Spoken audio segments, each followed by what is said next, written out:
할례할 8일이 되매 그 이름을 예수라 하니 곧 잉태하기 전에 천사가 일컬음 바로라.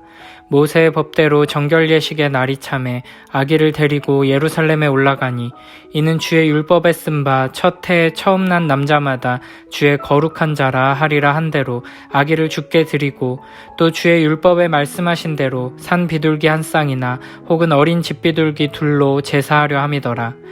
예루살렘에 시므온이라 하는 사람이 있으니 이 사람은 의롭고 경건하여 이스라엘의 위로를 기다리는 자라. 성령이 그 위에 계시더라. 그가 주의 그리스도를 보기 전에는 죽지 아니하리라 하는 성령의 지시를 받았더니 성령의 감동으로 성전에 들어가매 마침 부모가 율법의 관례대로 행하고자 하여 그 아기 예수를 데리고 오는지라. 시므온이 아기를 안고 하나님을 찬송하여 이르되 주제여 이제는 말씀하신 대로 종을 평안히 놓아주시는도다. 내 눈이 주의 구원을 보았사오니 이는 만민 앞에 예비하신 것이요 이방을 비추는 빛이요 주의 백성 이스라엘의 영광이니이다 하니 그의 부모가 그에 대한 말들을 놀랍게 여기더라. 시므온이 그들에게 축복하고 그의 어머니 마리아에게 말하여 이르되 보라 이는 이스라엘 중 많은 사람을 패하거나 흥하게 하며 비방을 받는 표적이 되기 위하여 세움을 받았고 또 칼이 내 마음을 찌르듯 하리니 이는 여러 사람의 마음의 생각을 드러내려 함이니라 하더라. 또 아셀 지파 바누엘의 딸 안나라 하는 선지자가 있어 나이가 매우 많았더라. 그가 결혼한 후 7해 동안 남편과 함께 살다가 과부가 되고 84세가 되었더라. 이 사람이 성전을 떠나지 아니하고 주야로 금식하며 기도함으로 섬기더니 마침 이때에 나아와서 하나님께 감사하고 예루살렘의 속량을 바라는 모든 사람에게 그에 대하여 말하니라. 주의 율법을 따라 모든 일을 마치고 갈릴리로 돌아가 본 동네 나사렛에 이르니라. 아기가 자라며 강하여지고 지혜가 충만하며 하나님의 은혜가 그의 위에 있더라.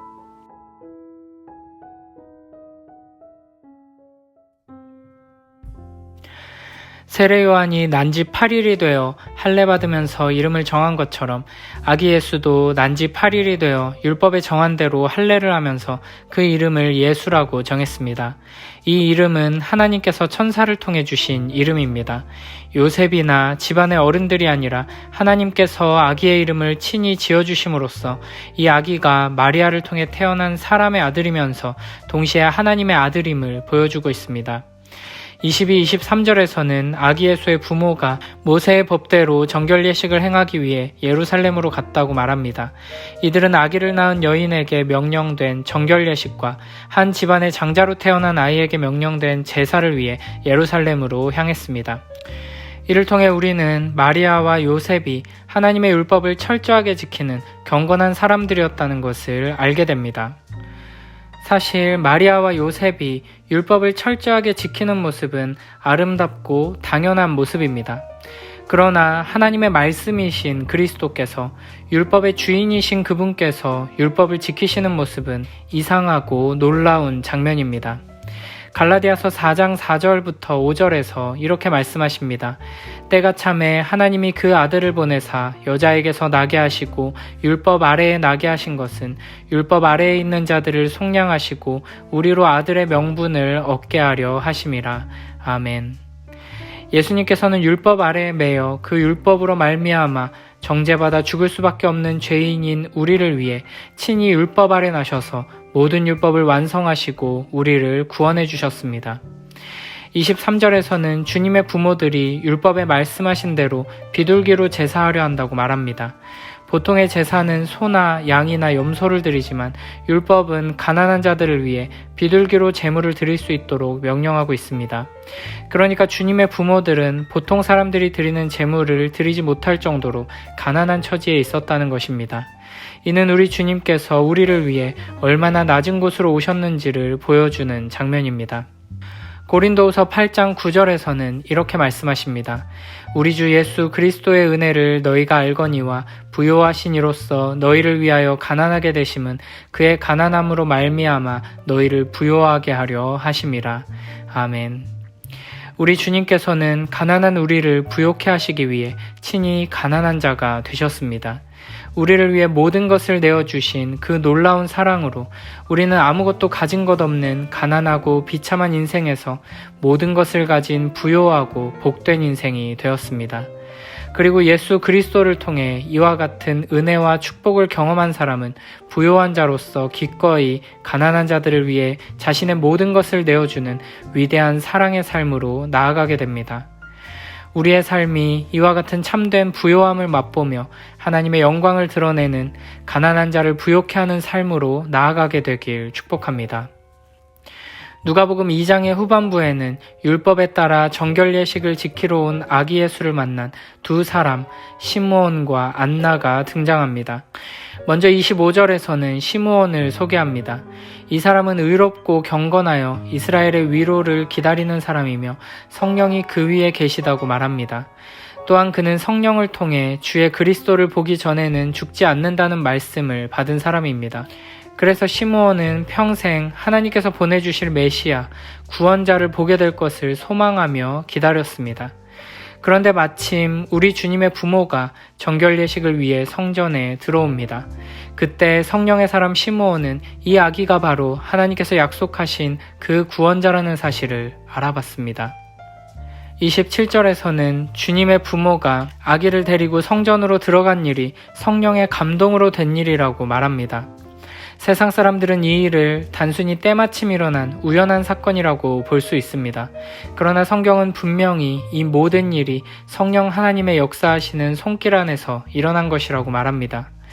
우리는 시므온을 통해 성령 충만한 사람은 하나님의 말씀을 끝까지 붙들고 끝까지 인내하며 기다리게 되고 약속이 이루어지는 것을 분명하게 보게 된다는 것을 확인하게 됩니다. 하나님의 말씀을 통해 성령 충만함을 힘입어 주님 오시는 그날까지, 주님의 아름다운 약속이 온전히 이루어지는 그날까지 소망 안에서 인내하며 기다리는 우리 모두가 되길 축복합니다. 하나님께서 약속하신 그리스도를 만난 시므온은 아기를 안고 이렇게 찬송합니다. 주여, 이제는 말씀하신 대로 이 종은 평안히 눈 감게 되었습니다. 주님의 구원을 제 눈으로 보았습니다. 만민에게 베푸신 구원을 보았습니다. 그 구원은 이방인들에게는 주의 길을 밝히는 빛이 되고 주의 백성 이스라엘에게는 영광이 됩니다. 성령의 사람 시므온은 작은 아기 예수를 보고 주님의 구원을 내 눈으로 보았다고 찬양합니다. 이스라엘을 회복시킬 왕이 큰 군대를 이끌고 진군하는 모습을 본 것도 아니고 왕이 될 만한 능력과 자격을 갖춘 인물을 만난 것도 아닙니다. 그저 어린 부모의 품에 안긴 작은 아기를 본 것입니다. 그러나 시므온은 믿음의 눈으로 이 작은 아기를 보내신 하나님의 일하심을 보았고 감사와 기쁨으로 찬양하고 있는 것입니다. 또한 시므온은 이 구원은 만민에게 베푸신 구원이며 이방을 비추는 빛이라고 고백합니다. 이는 천하 만민이 복을 받게 될 것이라는 창세기 18장 18절의 말씀과 너를 이방의 빛으로 삼아 나의 구원을 베풀어서 땅끝까지 이르게 하리라는 이사야의 예언이 성취되고 있음을 고백하는 것입니다. 하나님께서는 이렇게 구약의 모든 예언들을 통해 계속해서 모든 민족을 구원하기 위한 하나님의 뜻을 분명하게 가르치셨습니다. 하지만 이 당시 거의 모든 이스라엘 사람들은 하나님의 구원을 오로지 자기 민족을 향한 것으로 생각했습니다. 그러나 성령으로 충만한 시므온은 하나님의 약속에 담긴 의미와 뜻을 분명하게 깨닫고 바르게 믿고 있었던 것입니다.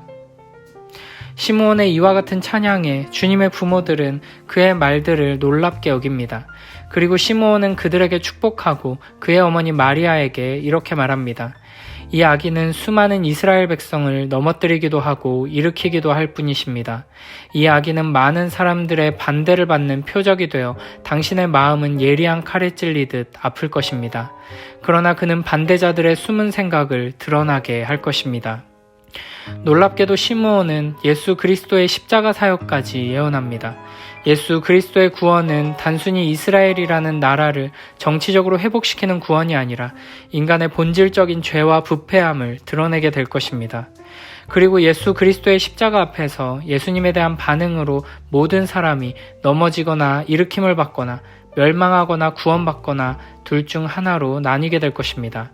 그리고 그 사건 앞에서 예수의 어머니 마리아는 마치 날카로운 칼에 찔리는 것과 같은 고통을 당하게 될 것입니다.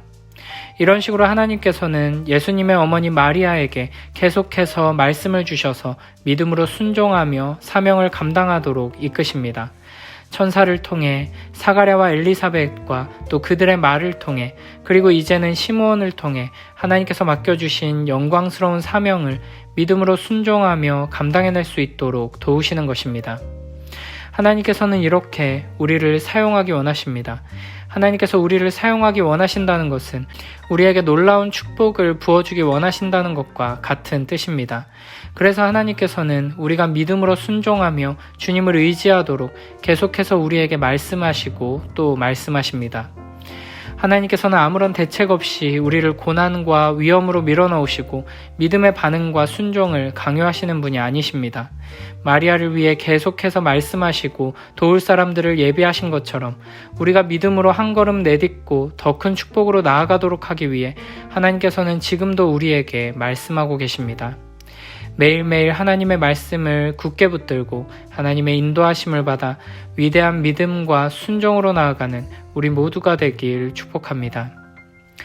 36절에서는 아셀 지파 바누엘의 딸 안나라 하는 선지자가 소개됩니다. 안나는 나이가 매우 많았는데 결혼한 후 7해 동안 남편과 함께 살다가 과부가 되고 84년이 지났습니다. 한글 번역을 보면 지금 84세가 된 것처럼 말하는데 직역하면 84년이 지났다는 것입니다. 그렇게 보면 안나의 나이는 100세가 넘었을 가능성이 매우 큽니다. 이 당시 100세가 넘은 노인은 나라 전체에서도 손에 꼽을 만했을 것입니다. 그런데 이 나이 많은 여인이 성전을 떠나지 않고 주야로 금식하며 기도함으로 섬겼습니다. 그리고 시므온의 경우와 마찬가지로 마침 이때에 아기 예수를 만나고 하나님께 감사하고 예루살렘의 속량을 바라는 모든 사람에게 이 아기에 대해 말했습니다. 안나가 구체적으로 어떤 말을 했는지는 기록되어 있지 않습니다. 그런데 누가는 오히려 안나의 신상에 대해서 자세히 언급하고 있습니다. 안나가 어떤 말을 했는지보다 그가 어떤 사람인지가 더 중요하다는 것입니다. 안나는 아셀 지파 사람입니다. 아셀 지파는 하나님께 물질적인 풍요를 누릴 것이라는 축복을 받았지만 자신들의 풍요롭고 평안한 생활 때문에 전쟁에 동참하지 않는 악하고 이기적인 모습을 보여줍니다. 그러나 하나님께서는 이런 패역한 지파 안에도 하나님을 경외하는 자들을 남겨두셨습니다. 안나는 바누엘의 딸인데 바누엘은 브니엘과 같은 의미입니다. 브니엘의 의미는 하나님의 얼굴이라는 뜻입니다. 안나는 히브리어로 은혜라는 뜻으로 사무엘의 어머니 한나와 같은 이름입니다. 아마도 안나의 할아버지와 아버지는 하나님께서 은혜를 베푸셔서 패역한 이스라엘을 회복시켜 주시기를 간절히 바라며 기다리는 사람들이었을 것입니다. 더 중요한 것은 그녀가 과부였다는 것입니다. 당시 사회에서 과부는 그 누구에게도 보호받지 못하는 가장 연약한 존재였습니다. 그녀는 7년간 남편과 살다가 이후 84년을 과부로 살았습니다. 여기서 7이라는 숫자는 완전을 나타내는 상징적인 숫자고 84는 7에 12를 곱한 숫자입니다. 이렇게 상징적인 숫자들을 통해 안나의 상황을 구체적으로 기록해 놓은 것은 남편 없이 살아온 안나의 인생을 통해 참된 남편이신 여호와 하나님을 떠난 이스라엘 12지파의 상황을 보여주는 것입니다. 이스라엘이 지금 이처럼 비참한 어둠 속에 놓이게 된 이유는 신랑이신 여호와 하나님을 떠났기 때문이라는 것입니다. 그러나 우리 하나님은 고아와 과부를 위하여 정의를 행하시며 나그네를 사랑하여 그에게 떡과 옷을 주시는 하나님이십니다. 평생을 하나님의 도우심을 기다리며 성전에서 살아온 비천한 인생이었지만 그가 평생 소원하며 기다리던 그분을 안나는 결국 만나게 되었습니다. 그리고 감사의 찬양을 올려드리며 이 기쁜 소식을 전했습니다. 이런 시므온과 안나의 모습을 통해 우리는 무엇을 소원하고 무엇을 기다리며 살아야 하는지 생각하게 됩니다. 우리는 이 어두운 세상 속에서 오직 예수 그리스도께만 소망을 두어야 합니다. 이 세상에 다른 무엇에 소망을 두고 기쁨과 만족을 얻으려 해서는 안 됩니다. 이 세상 물질이나 돈이나 명예나 이 세상 학문이나 정치 따위에 소망을 두고 위로를 얻으려 해서도 안 됩니다. 우리의 참된 위로자, 우리의 참된 소망은 오직 예수 그리스도 한 분뿐이심을 기억하며 시므온과 같이 성령 충만함으로 주님의 때가 될 때까지 기다려야 하고, 안나와 같이 인내하며 성전을 떠나지 말고 주님만 온전히 바라봐야 합니다. 하나님께서는 기다리는 자를 결코 실망시키지 않으십니다. 약속하신 대로 신실하게 이루십니다. 세상의 헛된 기쁨과 소망에 흔들리지 않고 마지막 날, 약속하신 그날에 곧 다시 오실 주님을 간절히 바라보며 기다리는 우리 모두가 되길 축복합니다.